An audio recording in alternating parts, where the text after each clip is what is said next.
yasezeranye, igihugu cyiza kirimo imigezi n'amariba, igihugu kirimo amabuye y'urutare, tuzokwama dushimira Imana yacu. Iki civugo cuno munsi kitubwira uburongozi bwiza, umurongozi yitangira abarongoye. Uburorero dufise ni bwishi cyane, ariko natwe tumenye yuko turi ku rugendo, kandi urugendo turugendamwo turi kumwe n'indongozi zacu. Imana ico yavuze ntigisubira inyuma uko bigenda kose, vyanka bikunda. Base barati babaho batabaho, Uburundi Imana yavuze ko ari igihugu c'amata n'ubuki, ayo mata n'ubuki ategerezwa kubaho. Uwo muntu yihuta, ari abantu bihuta burya. Bene Israeli bajabutse barahabonye n'amaso yabo, mugabiranka kubera avuze goya ngo hari ibigatanye. Hari n'abandi rero bumva ngo igihugu c'amata n'ubuki bagaca bibaza ko ari kwiyicarira barya banywa. Ninde yakubwiye ko Imana iguha ivyagusa? Imana irakubwira iti genda ngibijya, mugabo utegerezwa kubikorera. Na Yosuwa ariko arajana na bene Israeli, Imana ntiyavuze ngo inzira iroroshe. Nico gituma mugabishije genda ntugire ubwoba, nzoba ndi kumwe nawe. Imana nagenda abwira iki sezeranye, hazi iki ntuzugira ubwoba na bumwe, wepfa kuyemera gusa, ugire n'umutima wo kwihangana, uzobishikira. Ayo mata n'ubuki twataguye kubibona kuva rutaguye kurima, none kwashi ntiyagiye.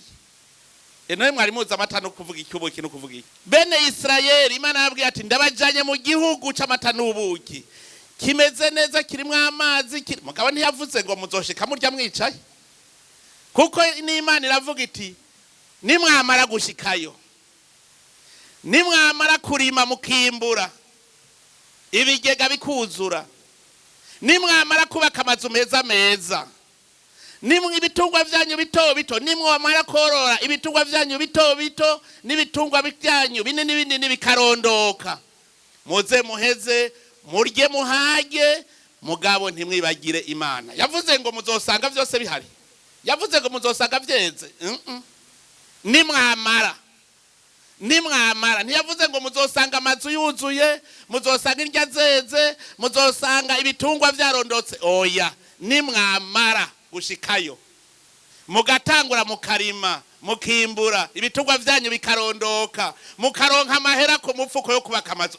Wo kubaka inzu utagira amahera? Niko yake tubaru uti umuntu wawe usohoke icyo ufungura, umufuko uronka amahera. Nitwamara kuronka amahera tukubaka amazu meza meza, tuze twibuka Imana yadukuye, tuze twibuka Imana yadukuye. Nico gitwa no muri uru rugendo dutegereza kugenda turi kumwe n'Imana, tugume twumva ko turi kumwe n'Imana. Hajya n'Imana izikavuga iti ngiki cya gihugu c'isezerano gisa gutya. Murabona imbono kazoza twayigize turagira n'inzira tuzoca mu kugira dushikemwo, mugabo mutahe n'uyu udufise.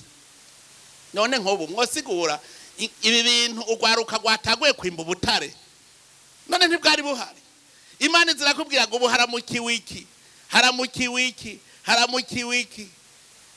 Nkuba Imana iri kwirategura urugwaruka rushasha, muga Imana ubu naho civuga iti tegura urugwaruka uruvyaro rushasha kugira ngo mugende muri urwo rugendo. Rero jewe ndafise ukwizera yuko Imana yamaze kuducira ibarabara ryiza kandi tuzoshika amahoro.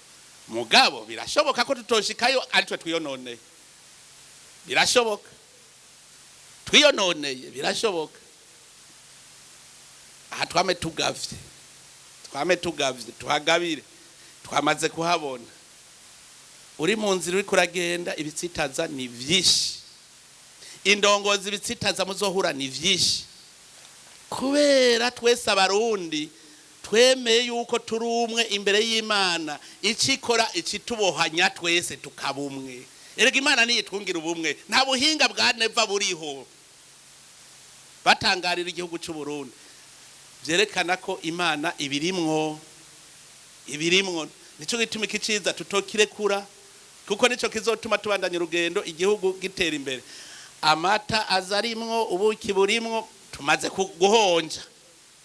Rero dukore kugira ngo bigwire n'abandi baze kubiryako, bazavuga bati ca gihugu c'amata n'ubuki twakibonye ko ari ico.